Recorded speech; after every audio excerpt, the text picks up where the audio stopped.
I simply love pound cake. And of course, I love vanilla, so I'm doing a mashup of the two.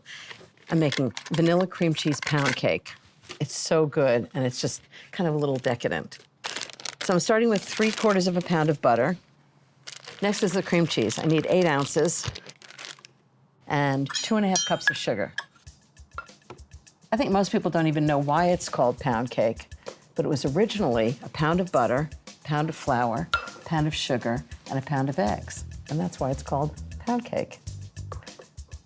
I think the recipe's progressed a little bit since then, so it's not exactly the same. Okay, that's 2½ cups of sugar. I'm just gonna turn on the mixer and cream them together. Do it slowly to start until it gets combined, and then you can do it faster. Otherwise, you end up with butter and sugar all over yourself and the kitchen. The good news about this recipe, it makes enough for 2 pound cakes. Okay, I'm just gonna get this all creamed together so it's light and fluffy and really well combined. Then I'll turn the mixer to low, add 6 eggs, one at a time, scraping down the bowl whenever necessary. That's 1, 2, 3, 4, 5, and 6. Done. Okay, that's a lot of batter, but I'm gonna put a lot of vanilla in too. So I need 1 tablespoon of vanilla extract. I'm gonna turn it on low when I put it in so it mixes in. And then, because too much vanilla is never enough, I'm gonna put in vanilla bean. So this is a dried vanilla bean.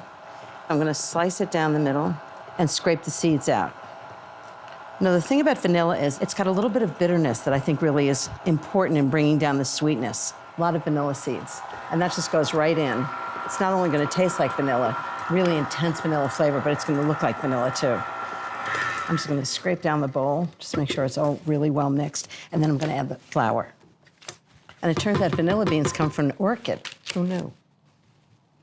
Okay, so on low speed, I've got a combination of 3 cups of cake flour and 1 teaspoon of salt. I'm just gonna put it in really slowly. The cake flour actually makes it a really fine-grained cake.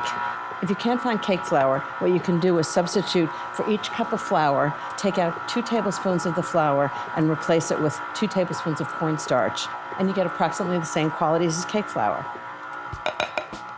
Okay, now because there's so much in here, all of the flour didn't get mixed in, so I'm gonna do it by hand. So I'm gonna take off the beater. You just wanna make sure this is really well mixed because you don't want pockets of butter and cream cheese and other pockets of flour. You want it really well combined to have a really nice, delicious pound cake. While it's on the mixer, you don't wanna beat it too much because it develops the gluten and you end up with something that's a little tougher, more like bread than cake. Okay, let me show you the pans. I have regular loaf pans, and I've brushed them with oil, or you can spray them with baking spray, and then sprinkle them with demerara or turbinado sugar, which is that rough, raw sugar, and it just gives a nice little crunch to the outside of the cake when it's baked. So I've got 2 pans. I'm gonna try and divide this batter evenly among the 2 pans. Doesn't this look great? You can really see that it's like a cream cheese batter. Get all the batter. There's no point in making it if you don't get all of it into the pans. Okay, and then I'm gonna show you how to get a really professional result each time. I use a scale, just a little kitchen scale, and as long as the pans are the same, I just weigh each one and make sure they're both exactly the same. And then you get 2 loaf cakes that are exactly the same size, and they're gonna bake evenly, even more important. Okay, that's 3 pounds, 1 ounce. Whoa, nailed it. That's 3 pounds, 1 ounce too. So they're perfect. I'm gonna smooth out the top and then into the oven. And I'm gonna have the most delicious vanilla cream cheese pound cakes. They bake at 325 degrees for about an hour. I'll test the cakes by inserting a toothpick in the middle. If it comes out clean, they're done. I'll let them cool in the pans for 30 minutes, then take them out of the pans to cool completely on a baking rack. And here they are. I wish you could smell the vanilla, it's incredible. So I'm gonna serve one now, and I'm gonna wrap one for later. And while I do that, let me tell you the ways I like to serve this cake. And of course, they all involve more vanilla.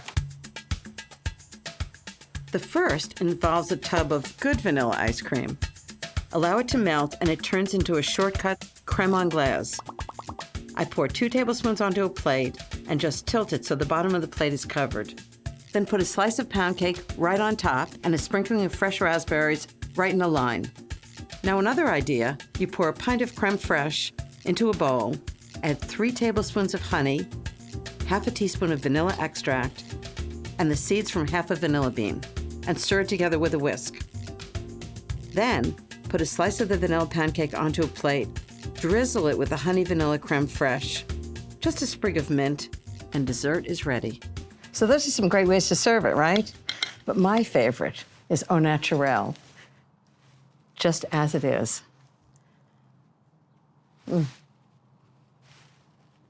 It's got such a rich texture, really fine, and lots of vanilla. You just place vanilla beans in a jar that's tall enough to hold them without bending. Use 12 to 24 vanilla beans, whatever you need to fill up the jar. Then you pour over vodka. It could take 1 to 1.5 bottles, depending on the size of the jar you use. Then let it sit at room temperature for at least a month, but 6 months is better. By which time your vodka will have become vanilla extract, and you can snip off the ends of the vanilla beans and squeeze out those seeds into your cooking.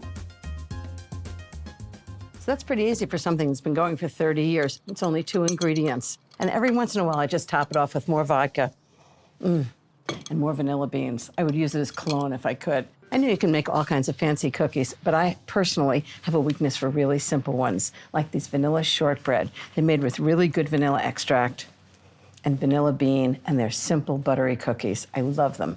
Okay, so I'm gonna start with 3/4 pound of butter. It's unsalted butter. And I do that so you can control the amount of salt. Because different kinds of salted butter have different amounts of salt in them. And 1 cup of sugar. I've just combined them. I haven't whipped them up. I'm gonna add some vanilla. So 1 teaspoon of vanilla. Now, when you're making something with just vanilla, you wanna use really good vanilla. I know it's like a joke, but it's really true. This isn't the time for imitation vanilla. And then I've combined 3.5 cups of all-purpose flour that I've sifted with 1/4 teaspoon of salt. So I'm just gonna put this in very slowly and let it get combined. The original recipe was actually from my friend Eli Zabar, but I use it for the crust for raspberry tart, for Linzer cookies, which are shortbread hearts with raspberry jam in the middle, a little sandwich. But I think this is my favorite because of the simplicity of it. And one thing I've learned is that different kinds of butter have a different amount of water in them. So sometimes a little too crumbly and doesn't come together. I just add a tablespoon of water.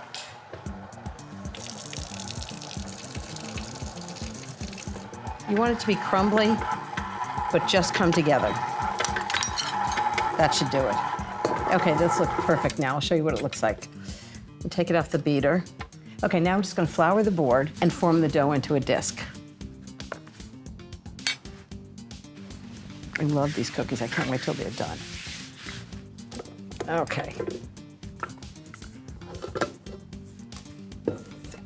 So just roll the whole thing onto the board. It's a little crumbly, but it'll hold together. And just pull it together with your hands. Every time I make this, I always think it's not gonna come together, but it does. Have faith. Okay, I'm gonna wrap it in plastic wrap. Can't wait till these babies are done. So I chill it for 30 minutes, then I'll unwrap it. Roll it out on a floured board to about 1/2 inch thick. Cut out 22 cookies with a 3-inch heart-shaped cutter.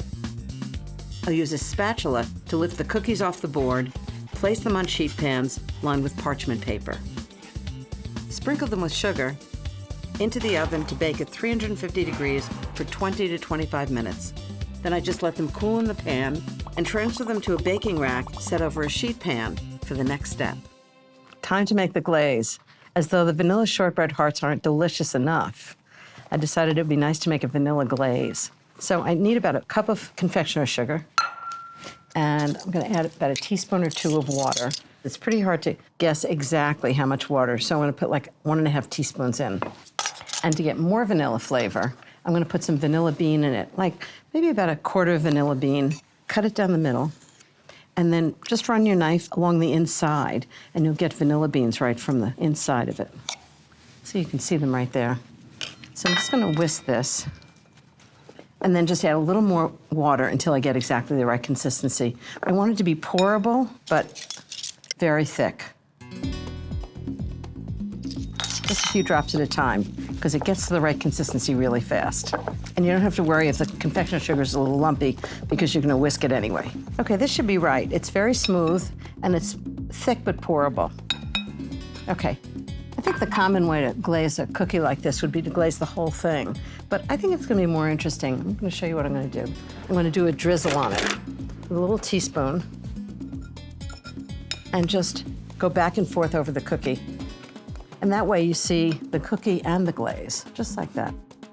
So you wanna let the glaze harden for about an hour until it's really firm. And I'll show you I have some already done. Put them on a pretty cookie stand. Look how great that looks. Isn't that fabulous? Now all I need is a cup of tea.